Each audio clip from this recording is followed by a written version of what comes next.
Graças a Deus. Abra sua Bíblia em Atos dos Apóstolos, capítulo 2, versículo 42. Atos dos Apóstolos, capítulo 2, versículo 42.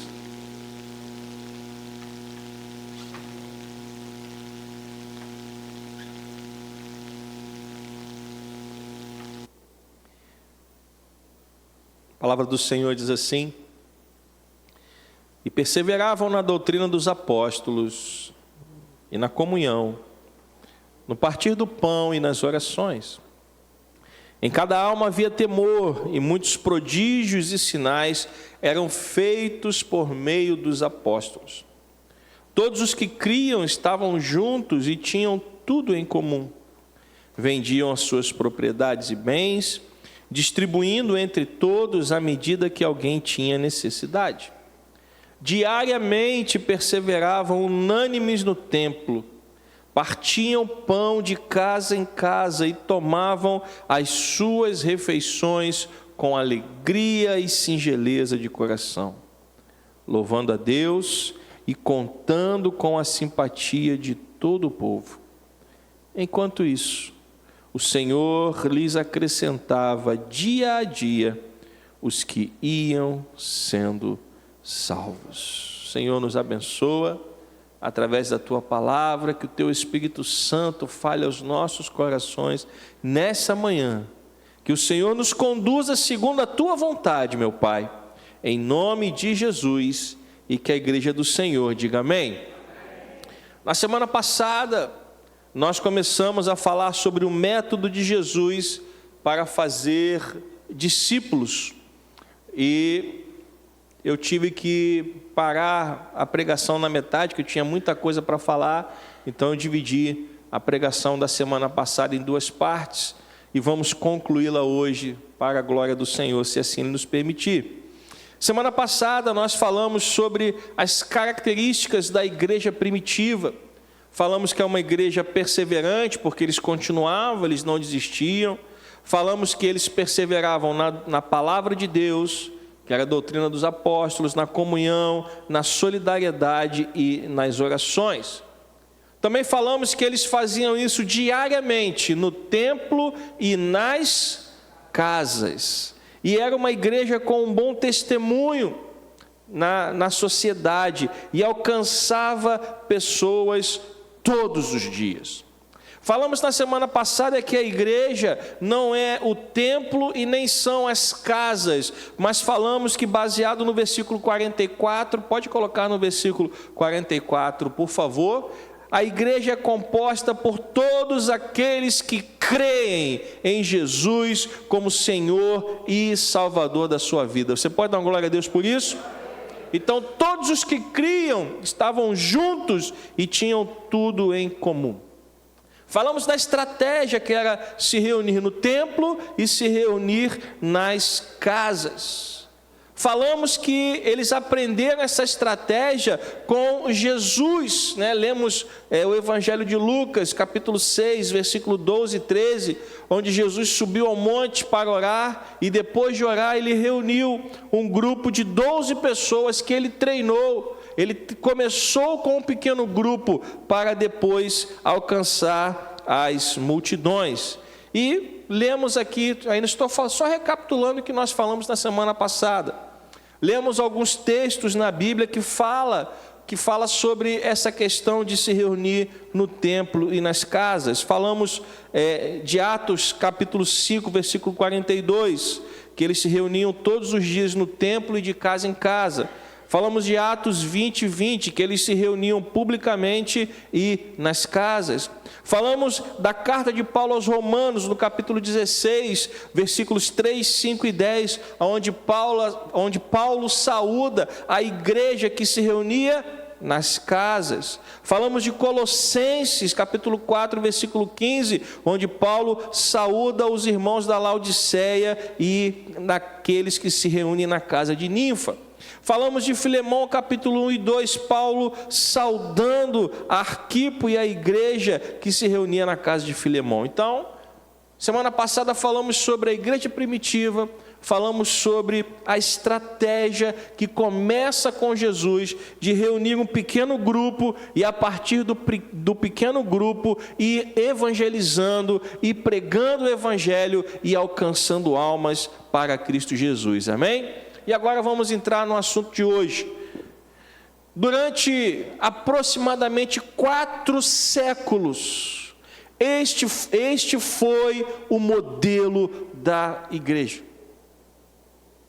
Enfrentando diversas lutas e tribulações, né?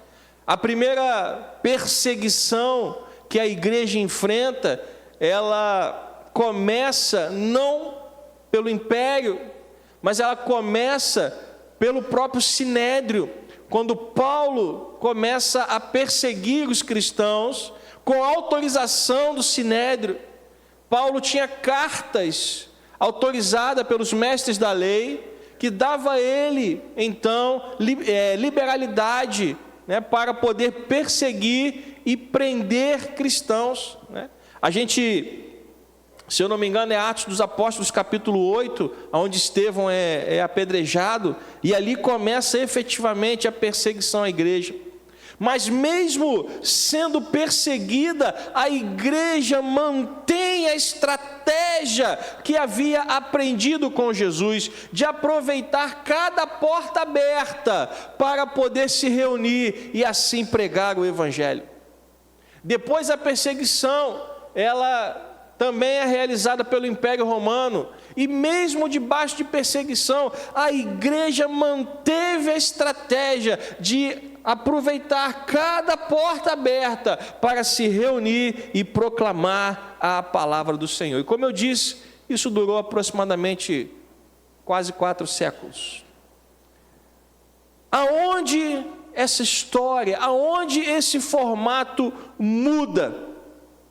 Infelizmente, o formato estabelecido por Cristo e utilizado pela igreja durante quase 4 séculos, muda quando a igreja, quando o cristianismo é oficializado, por incrível que pareça. Por incrível que pareça, quando o cristianismo ele é oficializado pelo império, o modelo estabelecido por Cristo, ele é abandonado. Quando o imperador Constantino ele assume o poder, e ele então legaliza o cristianismo com o Edito de Milão, em 313 depois de Cristo. Ele promove então o casamento entre a igreja e o Estado. Ele torna o cristianismo a religião oficial do Império Romano. A perseguição aos cristãos, ela acaba ali, amém? Isso é bom ou é ruim? É bom. A perseguição terminando, isso é bom ou é ruim? É bom. Os cristãos param de ser perseguidos, mas infelizmente a estratégia que foi dada por Jesus e foi usada pela igreja durante quase 4 séculos, ela é aos poucos abandonada. Por quê? Porque quando Constantino oficializa o cristianismo, e quando Constantino promove esse casamento entre igreja e Estado, Constantino começa a construir o quê? O que você acha que ele começa a construir? Se ele torna o cristianismo a religião oficial do império, o cristianismo precisava do que para se reunir? Templos.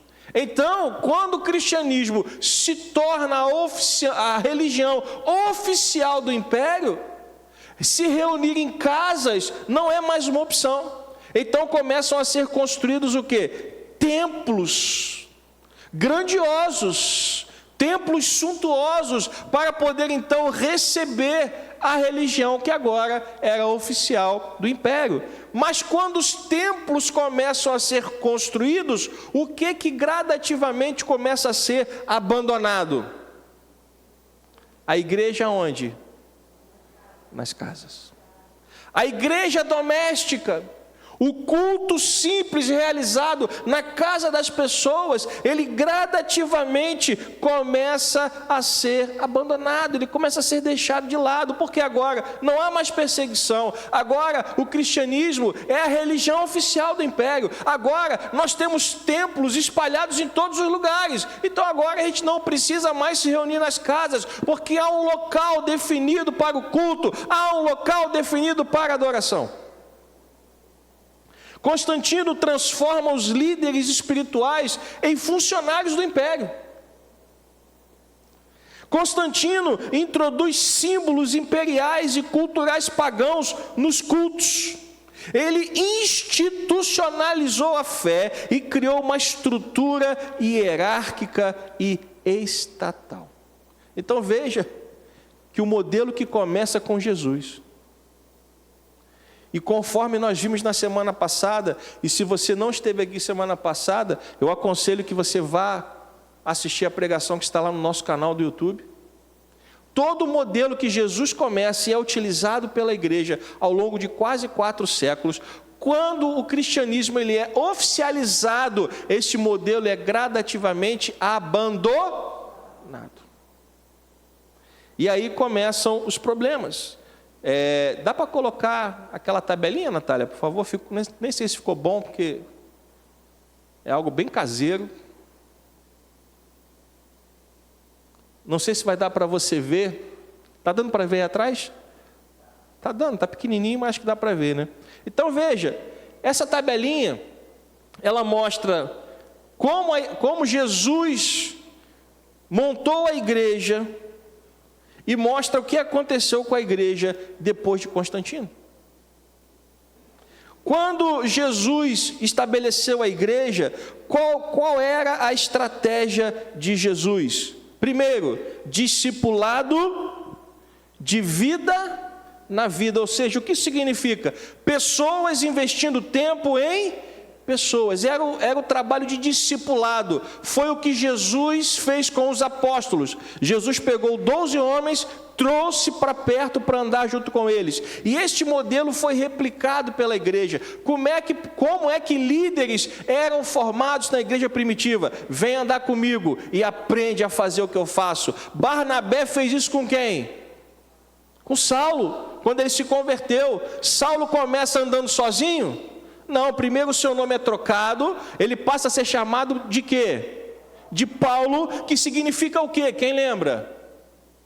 Muito bem. Paulo significa o quê? Pequeno. O grande Saulo de Tarso, ele agora é chamado de quê? Pequeno.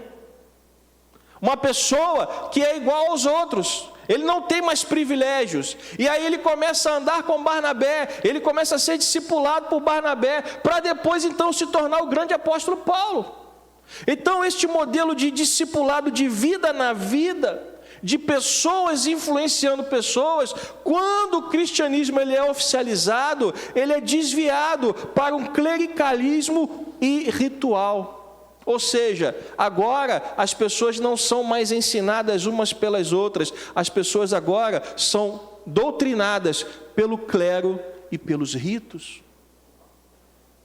Aquela proximidade que o discipulado que Jesus havia estabelecido, ele começa a ser abandonado por este outro modelo, aonde há a figura do sacerdote, aonde há a figura do clero, aonde há ritos que devem ser cumpridos, e a igreja passa a ser ensinada dessa forma.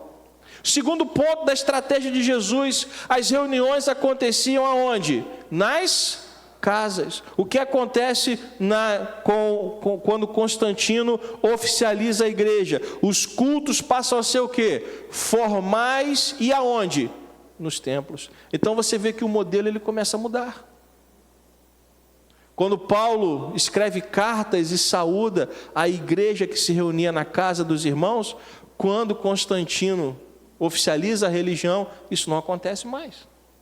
O modelo passa a ser formal e nos templos.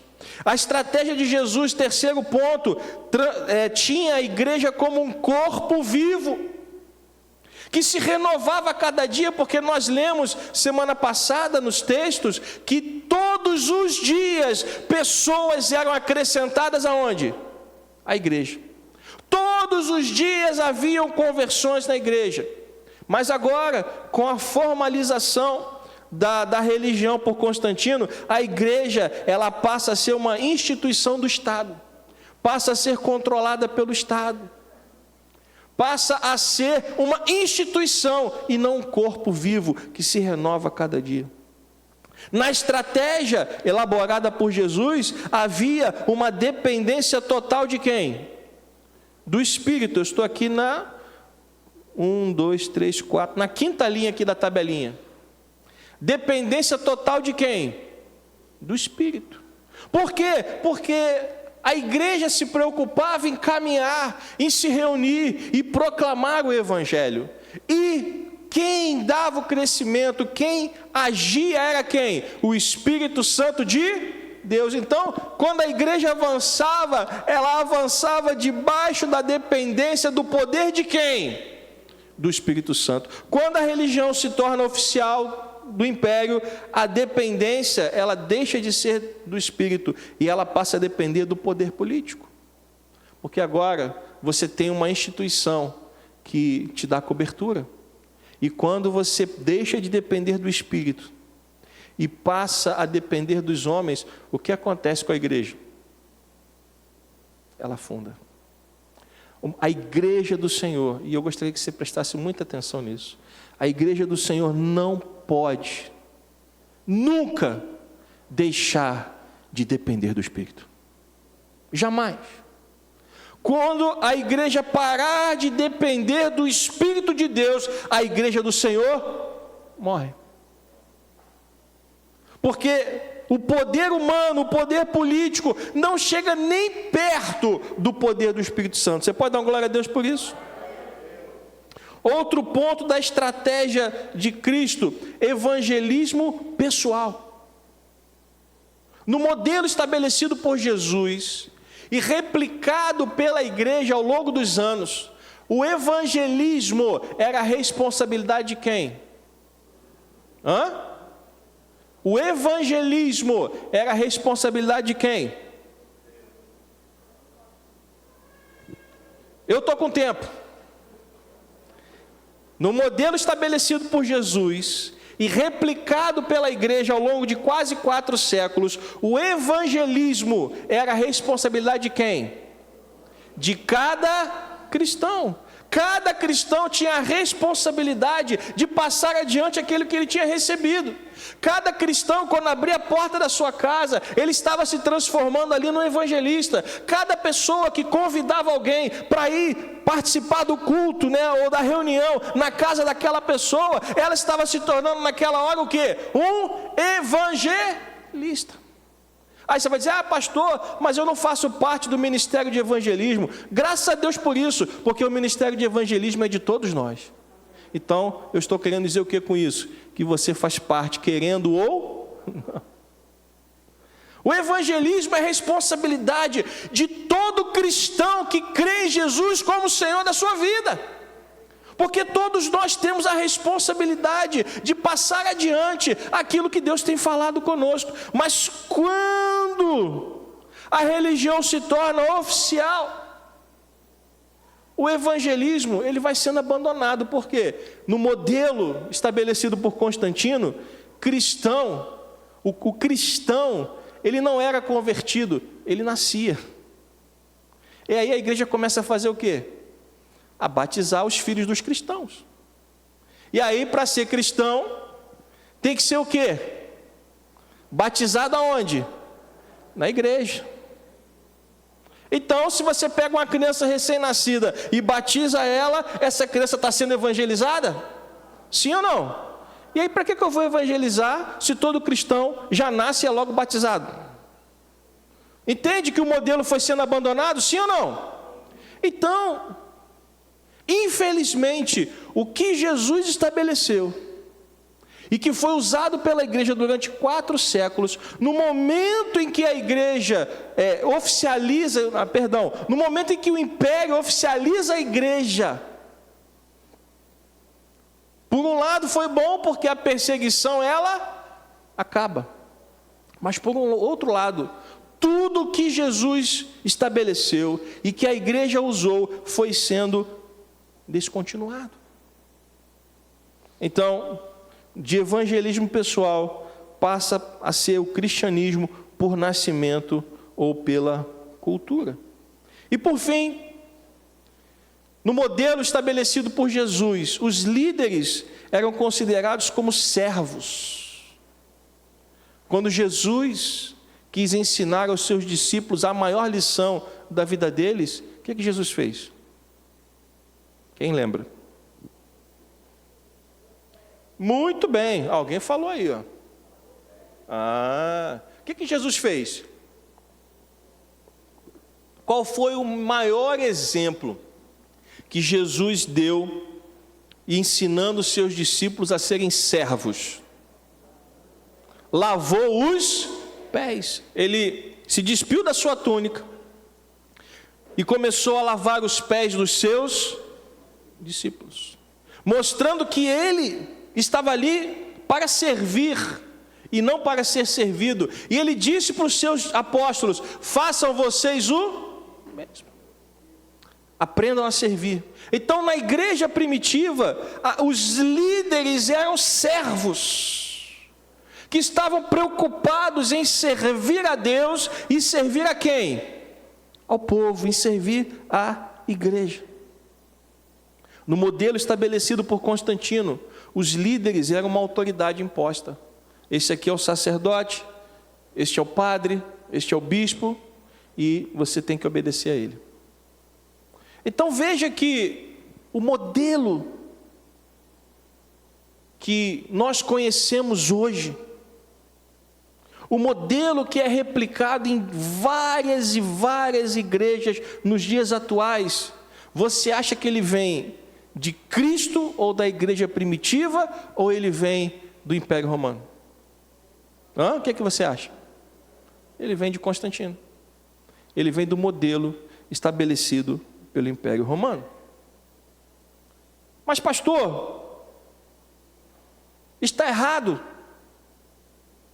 Como culto a Deus, não. Porque com este modelo, nós conseguimos nos reunir no templo, como nós estamos reunidos aqui, amém, irmãos? Nós estamos reunidos aonde? No templo. E nos reunimos a cada semana. Há uma autoridade constituída, há um sacerdote que foi ordenado para cuidar do rebanho, há uma estrutura hierárquica, e este modelo, ele funciona até os dias de hoje. Mas ele funciona apenas com um dos braços. A outra parte que Jesus ensinou, ela foi esquecida, porque no modelo estabelecido por Cristo e usado pela igreja primitiva, Deus era buscado aonde? No templo e nas casas. E nos últimos anos, depois que Constantino oficializa a religião, as casas foram abandonadas e nós ficamos cultuando a Deus apenas nos templos. Mas pastor, por que falar disso? Por que trazer agora este assunto para a igreja? Porque Deus está trazendo esse modelo de volta. Talvez você ainda não tenha se dado conta, mas se você olhar ao redor do mundo, a grande maioria das igrejas estão sendo chamadas para voltar para o modelo que foi estabelecido por quem? Por Cristo Jesus. Eu pergunto a você, a igreja perseguida hoje, você acha que ela se reúne aonde?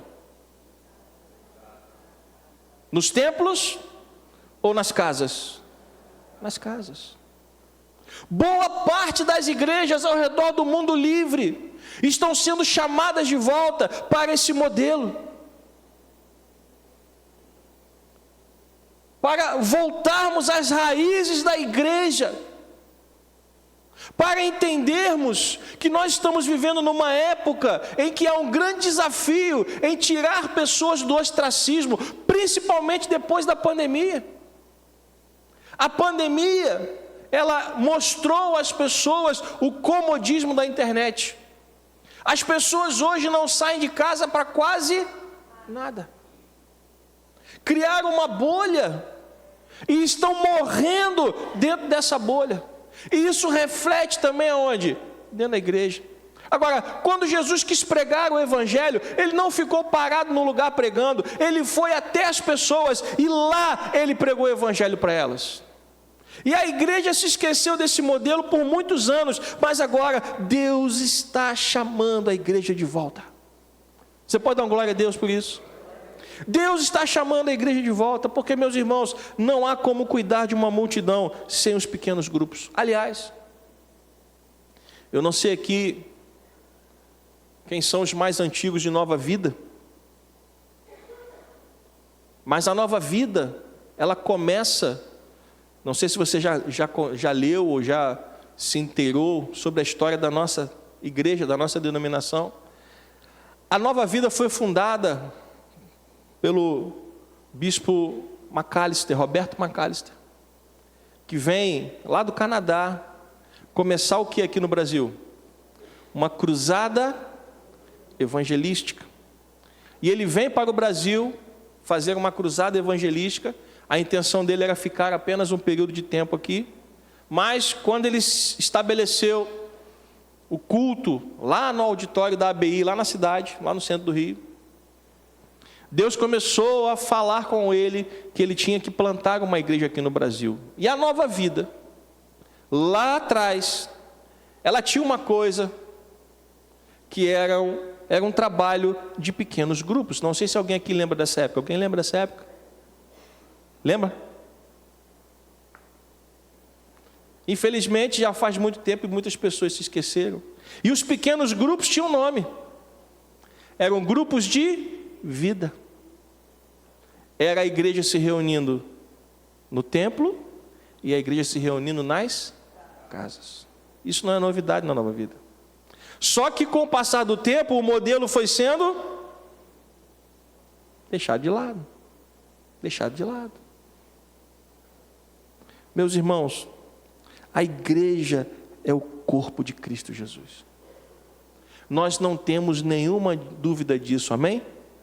Só que para nós cuidarmos de pessoas, nós vamos precisar estar mais perto, mais próximos uns dos outros. E quando a igreja cresce e fica de um determinado tamanho, é impossível dar conta de todo mundo. É impossível estar atento a todas as demandas de todas as pessoas, porque um pastor sozinho, ele não dá conta de um grupo maior do que 50 pessoas. E hoje aqui na igreja nós somos mais de 200. É impossível dar conta de 200 pessoas ou até mais. É impossível. É impossível estar atento a cada detalhe, a cada movimento, a cada problema que está acontecendo na vida de cada um. Às vezes, quando a gente fica sabendo de alguma coisa, já se passaram 2 semanas. Mas Deus deixou uma estratégia que é possível, que é viável e que é bíblica, você pode dizer amém? Aonde nós vamos conseguir cuidar de pessoas. Porque a igreja de Atos dos Apóstolos, ela se movia no grande ajuntamento e ela se movia também nos pequenos grupos nas casas. Uma igreja que trabalha com pequenos grupos, uma igreja que consegue cuidar de pessoas dessa forma, transforma cada casa em um lugar onde essa igreja pode atuar. Transforma cada crente em um ganhador de almas. E cada crente recebe a responsabilidade de cuidar de pessoas. E no nosso caso aqui específico, falando da Taquara, nós estamos vivendo uma época em que os cultos da noite estão tendo uma frequência cada vez mais baixa. Se eu perguntar aqui, você não precisa me responder. Mas se eu perguntar aqui, quem vai voltar para o culto da noite, eu garanto a você que 20% das pessoas que estão aqui vão voltar no culto da noite hoje.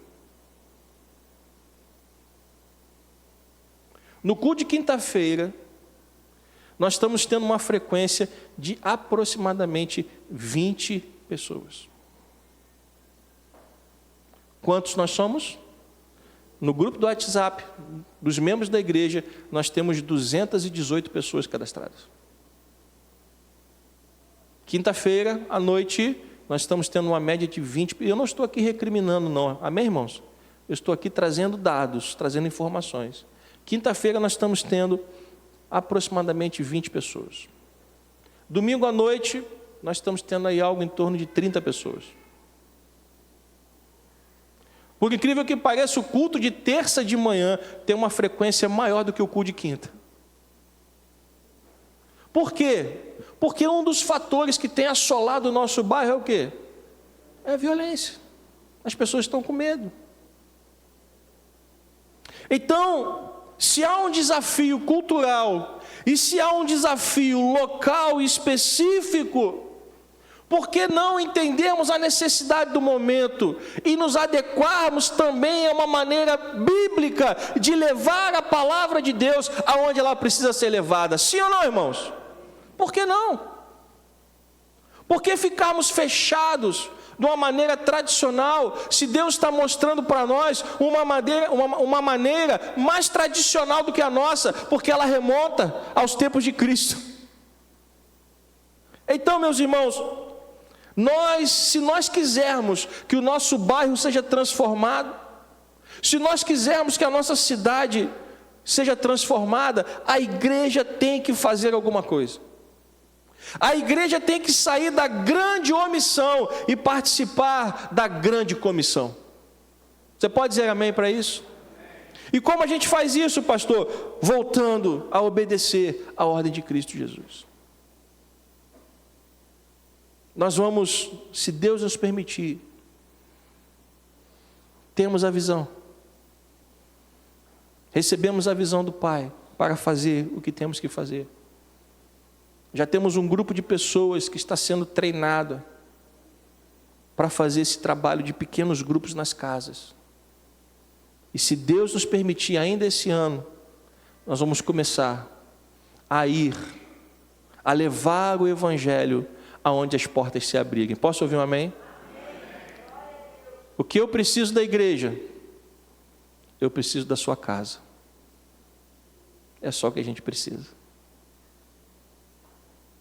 A gente só precisa que você entenda o modelo bíblico e que você diga: Deus, a minha casa está aberta para Ti.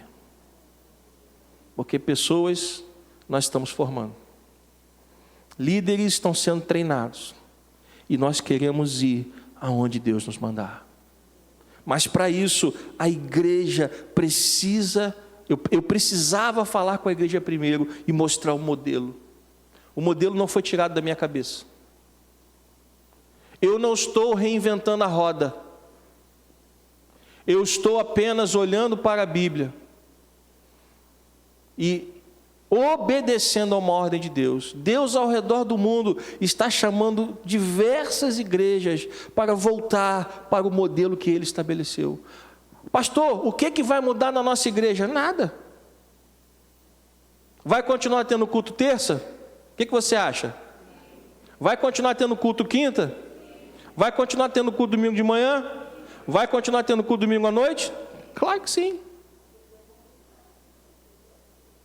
A única diferença é que nós também vamos até onde as pessoas estão. A diferença é que nós vamos ganhar almas para Jesus.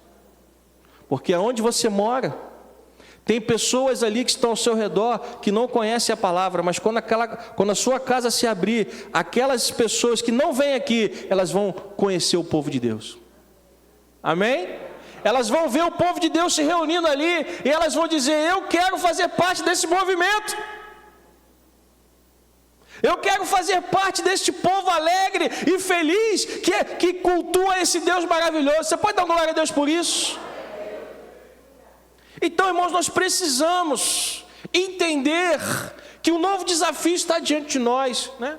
É aquele velho ditado: se Maomé não vai à montanha, a montanha vem a Maomé, ou vice-versa. Acho que eu troquei até a ordem do ditado. Mas se as pessoas não estão vindo, o Senhor está dizendo: vão até elas. E nós vamos, em nome de Jesus, amém? Mas esse trabalho não pode ser feito por mim sozinho. Esse trabalho tem que ser feito por quem? Por toda a igreja. É por isso que nós estamos com aproximadamente 24 pessoas sendo treinadas desde abril? Março ou abril? Estamos treinando desde março ou abril, não me lembro agora. E agora, em agosto, se Deus quiser, agosto, início de setembro, nós estamos terminando esse treinamento. E vamos levar o Evangelho até onde Deus abrir as portas. Amém? Mas para isso, nós precisamos contar com a igreja. Podemos contar com você, irmão? Podemos contar com você, irmã? Quem abraça essa obra aí? Levanta a mão. Glória a Deus por isso. Que você não precisa me dar resposta nenhuma hoje. Eu só peço que você, quando for para casa, que você ore por isso. Eu só peço que você diga: Senhor, será que a minha casa pode ser um lugar onde a palavra pode ser pregada? E se a resposta de Deus para você for sim, pode, então venha falar conosco.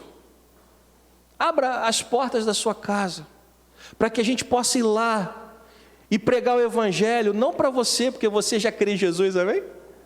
Mas pregar o Evangelho para quem está na sua casa e não conhece, para os seus vizinhos que não conhecem a Jesus, para as pessoas que transitam na sua frente, mas talvez não tenham tido a oportunidade de receber a palavra de Deus, porque essa era a estratégia da igreja primitiva. Quando eles abriam as portas das suas casas, quem vocês acham que eles convidavam primeiro? Os vizinhos. E às vezes a gente convida a pessoa para vir à igreja. Eu não sei se já aconteceu com você, mas a gente convida a pessoa para ver a igreja, a pessoa fala assim: não, eu vou. Aí quando chega na hora, o que acontece?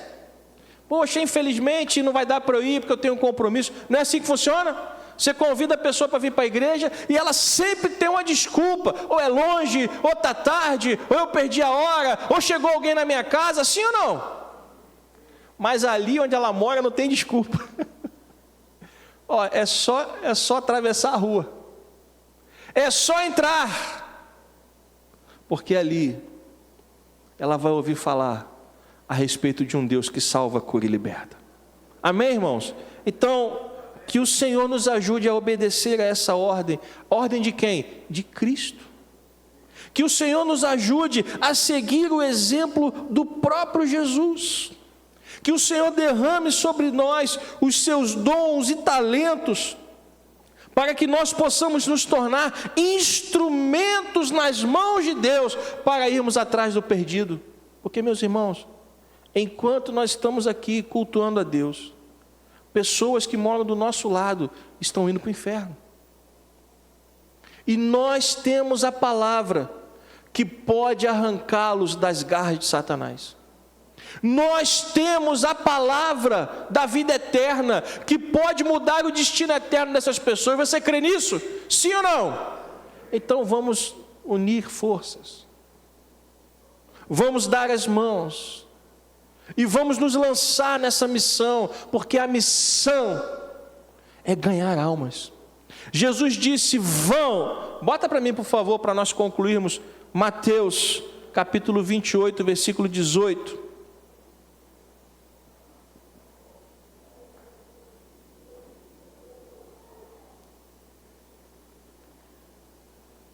Jesus, aproximando-se, falou-lhes o quê? Toda autoridade me foi dada onde? No céu e na terra. Versículo 19. Portanto, vão e façam discípulos de todas as nações, batizando-os em nome do Pai, em nome do Filho e em nome do Espírito Santo de Deus. Você pode dizer amém? Então qual foi a ordem de Jesus? Vão. E o que nós queremos fazer? Nós queremos ir. Aonde? Aonde Deus abrir a porta. Aonde o Senhor abriu uma porta, nós queremos estar lá. Para quê? Para ganhar almas. para pregar a palavra de Deus, para proclamar as boas novas da salvação. E se você quiser fazer parte desse movimento, as portas aqui da igreja estão abertas. Nós queremos ir aonde o Senhor nos levar. Que você possa ser um parceiro dessa missão. Que você possa abrir a sua casa para que a obra seja feita. E fique tranquilo, porque não vai ser feito de qualquer maneira. Vai ser feito dentro de uma organização. Nós vamos lá, vamos ver o local, vamos dar a orientação. Pessoas estão sendo treinadas para isso. Não vai ser feito de qualquer maneira. Mas, meus irmãos, creiam, a única coisa que a gente quer é ganhar almas. É levar o Evangelho aonde ele precisa ser levado. E você pode se tornar um parceiro. Você pode se tornar parte desse movimento. Você pode se tornar um instrumento vivo nas mãos do Senhor. Posso ouvir um amém? Quero convidar você a ficar de pé. Ministério de Louvor, me ajude aqui, por favor. Vamos cantar ajuntamento novamente. Meus irmãos, nós somos o corpo de Cristo. Você pode dar glória a Deus por isso? Nós somos o corpo de Cristo e nós temos uma missão. E para cumprirmos essa missão, nós vamos até onde Deus mandar. Jesus disse: vão e façam discípulos de todas as nações, que a gente possa ir a todos os bairros de Jacarepaguá. Você pode dizer amém? As portas de Jacarepaguá que se abrirem, nós vamos até lá em nome de Jesus. Porque nós queremos ganhar almas para o reino. E eu creio que o Senhor vai nos abençoar, porque esta visão veio dele. E eu peço que você esteja em oração por isso, amém? Ore por esse movimento, ore por este processo, ore por esta visão, ore por este mover de Deus, que quer levar a palavra até onde ela precisa ser levada. Porque, meus irmãos, nós cremos que vidas serão alcançadas. Almas serão transformadas para a glória do nosso Deus. Você pode dar glória a Deus?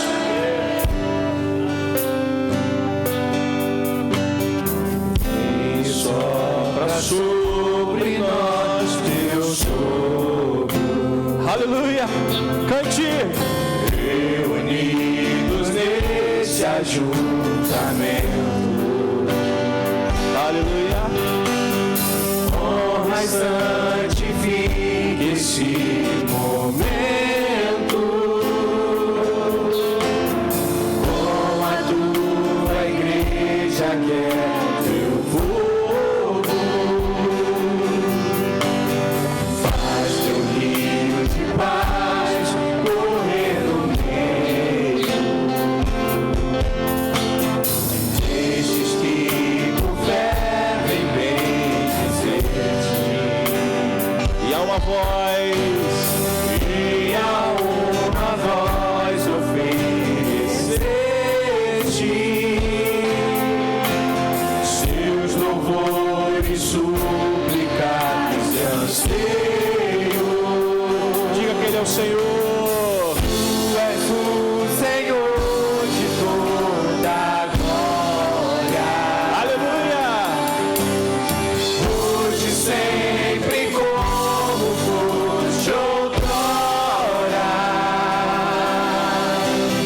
No correr da história, revelando seu amor. Deus bendito, Rei e Salvador. Deus bendito, Rei e Salvador. Vem, sopra sobre nós teu sopro. Aleluia! Glória a Deus! Vem sobre nós, Senhor. Vem e sopra sobre nós teu sopro. Reunidos neste ajuntamento.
será um instrumento nas tuas mãos, ó Pai, para levar o Evangelho, para levar a palavra do Senhor, para irmos até onde estão os perdidos e arrancá-los do inferno, Senhor. Unge-nos, ó Pai, dá-nos a unção do Teu Espírito para cumprirmos essa missão, ó Pai, de irmos e fazermos discípulos de todas as nações e batizá-los em nome do Senhor. Oh, aleluia! Obrigado, Senhor. Desperta corações, desperta mentes, ó Pai. Abre as portas, ó Deus, para que a Tua vontade se cumpra nessa igreja, meu Pai. Nós Te louvamos, nós Te bendizemos, nós Te exaltamos, no nome santo e precioso de Jesus Cristo, e que o povo de Deus diga amém. Eu quero chamar os diáconos aqui à frente. Nós vamos encerrar o culto agora, mas depois do encerramento vamos estar aqui orando pelos enfermos, ungindo com óleo, pedindo que o Senhor traga cura em nome de Jesus sobre a tua vida, amém? Logo mais estaremos de volta às 18 horas, que você possa se esforçar para estar presente, para buscar a face de Deus. Não esqueça, do encontro especial feminino, tem que fazer inscrição lá no bazar. Congresso dos homens, inscrição com o Lucas, inscrição para o retiro dos jovens também com o Lucas. Enfim, não fique de fora das programações que são realizadas para que você possa ter um crescimento espiritual, amém? Pai querido, Pai amado, leva-nos agora em paz e segurança, nos dá uma tarde abençoada na Tua presença, Senhor, e que possamos estar de volta logo mais, para buscar a Tua face e continuarmos Te adorando, Senhor. Eu Te peço que o Senhor cumpra nessa igreja o Teu propósito, segundo a Tua vontade. Nós nos submetemos ao Teu governo, meu Pai, e dizemos: cumpra em nós tudo aquilo que o Senhor quiser. Pai amado, Pai querido, bendito seja o Teu nome por toda a eternidade.